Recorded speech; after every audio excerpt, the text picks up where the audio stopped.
السلام عليكم ورحمة الله وبركاته.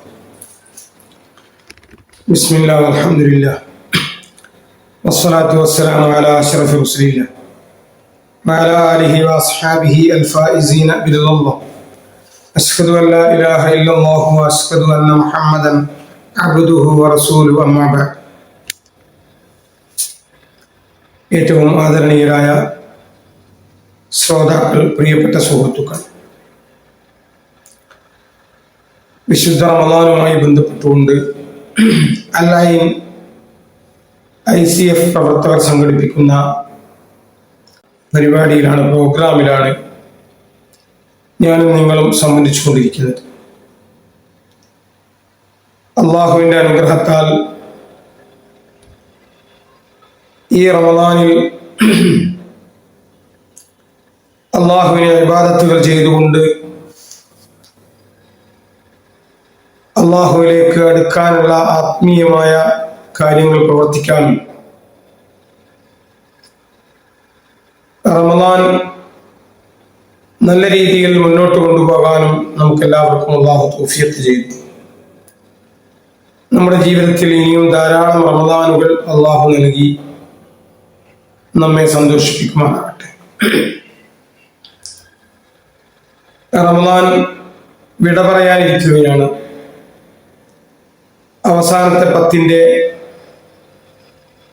അവസാന ഭാഗത്താണ് നമ്മളിപ്പോൾ ഉള്ളത്. ഈ സന്ദർഭത്തിൽ ഏത് വിശ്വാസിയുടെയും മുഅ്മിനിന്റെയും മനസ്സിൽ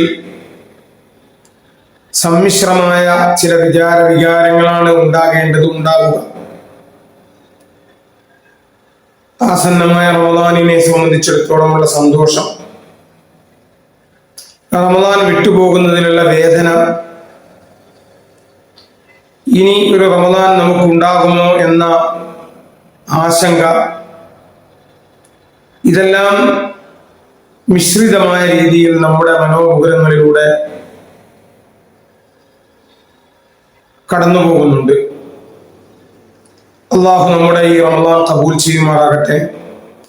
ഇനിയും ധാരാളം റമദാനുകളിൽ അള്ളാഹുവിനെ ഇബാദത്ത് ചെയ്യാനുള്ള എല്ലാ തൗഫീഖുകളും അള്ളാഹു നമുക്ക് നൽകി അനുഗ്രഹിക്കുമാറാകട്ടെ. അള്ളാഹു തആല ഈ റമദാനും നോമ്പുമെല്ലാം നമുക്ക് നൽകിയിട്ടുള്ളത് കൂടുതൽ തഖ്വയുള്ളവരാകാൻ വേണ്ടിയാണ്. നമ്മൾ ഈ റമദാൻ, ഈ നോമ്പ് നമുക്ക് നൽകിയിട്ടുള്ള സന്ദേശങ്ങൾ റമദാൻ കഴിഞ്ഞിട്ടുള്ള നമ്മുടെ ജീവിതത്തിൽ പ്രകടമായി കൊണ്ടിരിക്കണം. അള്ളാഹുവിലുള്ള വിശ്വാസം, ലാ ഇലാഹ ഇല്ലല്ലാഹ്, ആ ഒരു കലിമത്തു തൗഹീദിലുള്ള വിശ്വാസമാണ് നമ്മുടെ ഏറ്റവും അടിസ്ഥാന വിശ്വാസം. അശ്ഹദു അൻ ലാ ഇലാഹ ഇല്ലല്ലാഹ് വ അശ്ഹദു അന്ന മുഹമ്മദൻ റസൂലുള്ളാഹ്, അള്ളാഹു അല്ലാതെ ഇലാഹില്ലെന്ന് മുഹമ്മദ് നബി സല്ലല്ലാഹു അലൈഹി വസല്ലം അള്ളാഹുവിന്റെ റസൂലാണെന്ന് മനസ്സിൽ ഉറപ്പിച്ച് പ്രഖ്യാപിക്കുന്ന വിശ്വാസി, ആ വിശ്വാസിയുടെ ജീവിതം മുഴുക്കെ ആ ഒരു പ്രഖ്യാപനത്തിന്റെ, ആ ഒരു കരാറിന്റെ പ്രകടനങ്ങളാകണം. നാം ഇവിടെ ജീവിച്ചുകൊണ്ടിരിക്കുകയാണ്. നമ്മൾ ഭക്ഷണം കഴിക്കുന്നു, ഭക്ഷണം കഴിക്കാൻ വേണ്ടി നമ്മൾ അധ്വാനിക്കുന്നു, നമ്മൾ നമ്മുടെ കുടുംബവുമായും സമൂഹവുമായും ബന്ധപ്പെട്ടുകൊണ്ടിരിക്കുന്നു, നമ്മുടെ ജീവിതാവശ്യത്തിന് വേണ്ടി ജീവിത വ്യവഹാരങ്ങളിൽ ഏർപ്പെടുന്നു. ഒരു വിശ്വാസിയുടെ ഏതെല്ലാം സന്ദർഭങ്ങളുണ്ടോ ആ സന്ദർഭങ്ങൾ അത്രയും വിശ്വാസി ഈ ഒരു ഷഹാദത്ത് കലിമയുടെ, അള്ളാഹുവുമായി നമ്മൾ നടത്തിയിട്ടുള്ള പ്രതിജ്ഞയുടെ കരാറിന്റെ പ്രകടമാക്കി മാറ്റണം. എൻ്റെ ഒരു യാത്ര, എൻ്റെ ഉറക്കം, എൻ്റെ ഭക്ഷണക്രമം, എൻ്റെ മലമൂത്ര വിസർജനം, എൻ്റെ കുളി, എൻ്റെ ശുദ്ധീകരണം, എൻ്റെ സംസാരം, എൻ്റെ മൊബൈൽ ഉപയോഗം, എൻ്റെ കച്ചവടം, ഞാൻ ഇടപെടുന്ന എന്തെല്ലാം രംഗങ്ങളുണ്ടോ ആ രംഗങ്ങളെല്ലാം ഈ ഒരു ഷഹാദത്ത് കലിമയുടെ അള്ളാഹുവുമായി നാം നടത്തിയിട്ടുള്ള കരാറിൻ്റെ പ്രതിഫലനമായിരിക്കണം. അഥവാ ഹറാമുകൾ വരാതെ സൂക്ഷിക്കണം. മഹാനായ റസൂലുള്ളാഹി സ്വല്ലല്ലാഹു അലൈഹി വസല്ലമ തങ്ങൾ അബൂ ഹുറൈറ റളിയല്ലാഹു അൻഹുവിനോട് ഉപദേശിച്ച വളരെ പ്രധാനപ്പെട്ട ഒരു ഉപദേശമാണ് ഇത്തഖിൽ മഹാരിമ തകുൻ അഅബദൻ നാസ്. നിങ്ങൾ ഹറാമുകളെ സൂക്ഷിക്കണം, എങ്കിൽ ഏറ്റവും വലിയ ഇബാദത്തുകാരൻ നീ ആകും, നിങ്ങളാകും. അപ്പൊ നമ്മുടെ ജീവിതത്തിൽ ഹറാമുകൾ, നിഷിദ്ധമായ കാര്യങ്ങൾ, ആ കാര്യങ്ങളിൽ നിന്ന് പൂർണ്ണമായി നമ്മൾ വിട്ടുനിൽക്കുക. വാസ്തവത്തിൽ ഈ വിട്ടുനിൽക്കുക എന്ന ഒരു സന്ദേശമാണ് നോമ്പിലൂടെ അള്ളാഹു തആല നമ്മെ പഠിപ്പിച്ചിട്ടുള്ളത്. അള്ളാഹുവിന് വേണ്ടി എന്തും ത്യജിക്കാൻ, എന്തും വിട്ടുനിൽക്കാൻ നാം ഒരുക്കമാണ്. അതുകൊണ്ടാണല്ലോ നമ്മൾ ഭക്ഷണം, നമ്മളെ ഏറ്റവും ആവശ്യമായ പ്രാഥമിക ആവശ്യമായ അന്നപാനീയങ്ങൾ പോലും നമുക്ക് വിശന്നിട്ടും ദാഹിച്ചിട്ടും നമ്മൾ കഴിക്കാതെ അള്ളാഹുവിന് വേണ്ടി നമ്മൾ ഒഴിവാക്കി. ഈ ഒഴിവാക്കുന്നതാണ് നമ്മെ അള്ളാഹു തആല ഈ റമദാനിലൂടെ ശീലിപ്പിച്ചിട്ടുള്ളത്. റമദാൻ കഴിഞ്ഞാൽ മുഴുവൻ ഹറാമുകളെയും ഒഴിവാക്കാൻ നമുക്ക് ഈ ഒരു നോമ്പ് പ്രചോദനമാകണം. നോമ്പിന്റെ സത്ത ഈ ഒഴിവാക്കലാണ്. നോമ്പ് പ്രവർത്തിക്കലല്ല, ഉപേക്ഷിക്കലാണ്. എല്ലാം ഉപേക്ഷിക്കുക. എത്രത്തോളം ആവശ്യമായ പ്രാഥമിക ആവശ്യമായ ഭക്ഷണം പോലും ചില പ്രത്യേക സമയങ്ങളിൽ നമ്മൾ ഉപേക്ഷിച്ചു.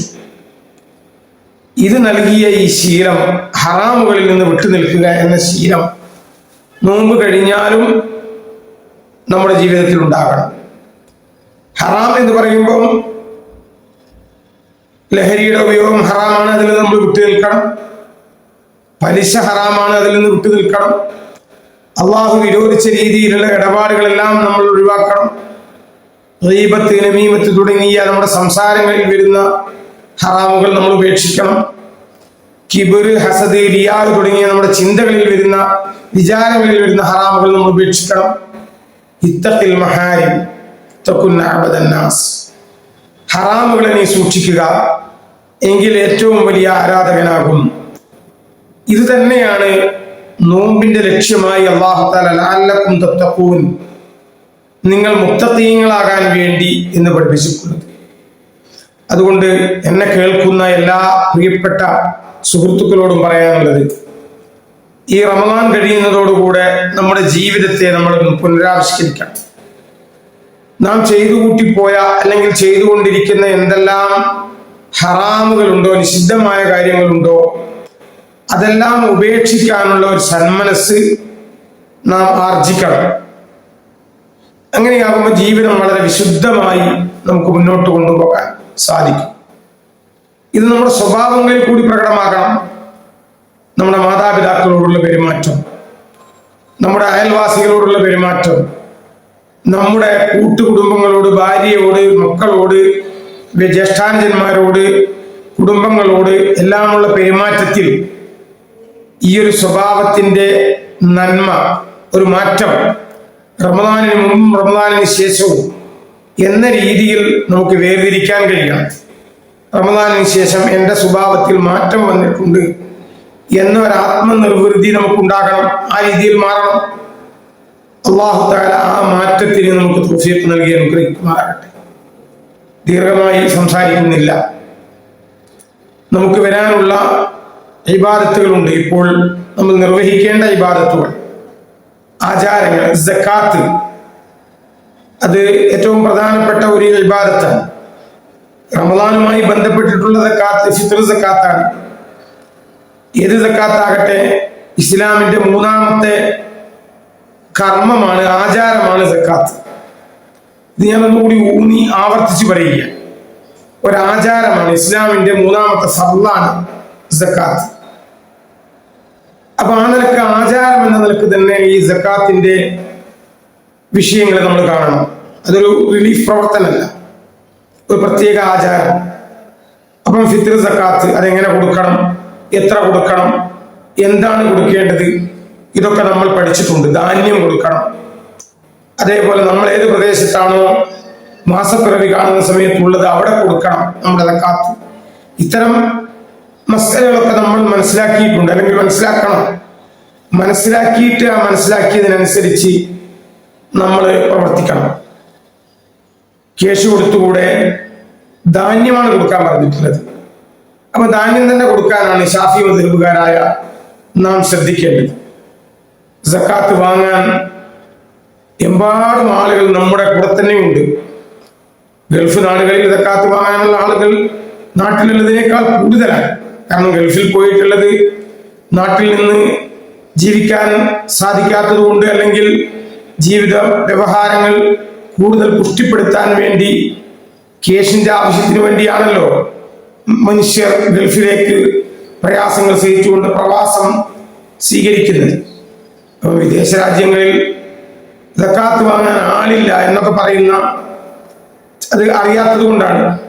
നമ്മുടെ കൂടെ ജോലി ചെയ്യുന്നവർ, നമ്മുടെ നാട്ടുകാരായ ആളുകൾ തന്നെ ധാരാളം ആളുകൾ സക്കാത്ത് വാങ്ങാൻ അർഹരായവരാണ്. ഫാമിലികൾ, പലപ്പോഴും ഫാമിലിയായി വിദേശത്ത് താമസിക്കുന്ന ആളുകൾ, അവർ ടിക്കറ്റ് എടുക്കാൻ ക്യാഷില്ലാത്തത് കൊണ്ടാണ്, ഒന്നിച്ച് ഫാമിലിക്ക് ടിക്കറ്റ് എടുക്കാൻ ക്യാഷില്ലാത്തത് കൊണ്ട് നാട്ടിലേക്ക് വരാൻ ബുദ്ധിമുട്ടുന്ന എത്രയോ ഫാമിലികളുണ്ട്. അങ്ങനെയുള്ളവർക്കൊക്കെ നമുക്ക് സക്കാത്ത് കൊടുക്കാം. രണ്ട് രീതിയിൽ കൊടുക്കാം. യാത്രക്കാരൻ എന്ന രീതിയിൽ കൊടുക്കാം, പാവങ്ങൾ എന്ന രീതിയിൽ കൊടുക്കാം.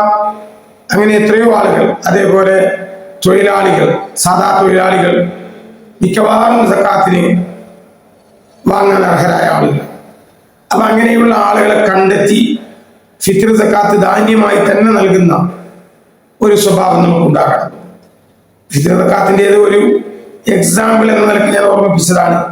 ഏത് കാര്യവും അള്ളാഹു കൽപ്പിച്ചതുപോലെ, അള്ളാഹു പറഞ്ഞതുപോലെ, അള്ളാഹു പഠിപ്പിച്ചതുപോലെ, അവന്റെ ഹബീബായ റസൂലുള്ളാഹി സ്വല്ലല്ലാഹു അലൈഹി വസല്ലം തങ്ങൾ പഠിപ്പിച്ചതുപോലെ പ്രവർത്തിക്കുക.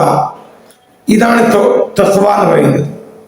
ഈ തഖ്വയിലൂടെയാണ് നമ്മൾ നമ്മുടെ ജീവിതത്തെ എല്ലായ്പ്പോഴും മുന്നോട്ട് കൊണ്ടുപോകേണ്ടത്. അതിന്റെ ഊർജമാണ് ഈ റമദാനിലൂടെ നാം സ്വായത്തമാക്കിയിട്ടുള്ളത്. അല്ലാഹു തആല ആ രീതിയിൽ ജീവിതത്തെ ക്രമീകരിക്കാൻ, മുന്നോട്ട് കൊണ്ടുപോകാൻ എന്നെ കേൾക്കുന്ന എല്ലാവർക്കും അള്ളാഹു അനുഗ്രഹിക്കുമാറാകട്ടെ. പ്രത്യേകിച്ച് ICF-ന്റെ പ്രവർത്തകന്മാർ ഈ അവസരം നൽകിയ അവർക്ക് പ്രത്യേകം നന്ദി അറിയിച്ചുകൊണ്ട്, അള്ളാഹു നമ്മുടെ സംഘടനാ സംവിധാനങ്ങളും നമ്മുടെ എല്ലാ പ്രവർത്തനങ്ങളും സ്വീകരിക്കുമാറാകട്ടെ എന്ന് ദുആ ചെയ്തുകൊണ്ട്, എല്ലാവർക്കും സന്തോഷം നേർന്നുകൊണ്ട് ദുആ വസിയത്തോടുകൂടെ അവസാനിപ്പിക്കുന്നു. വൽഹംദുലില്ലാഹി റബ്ബിൽ ആലമീൻ.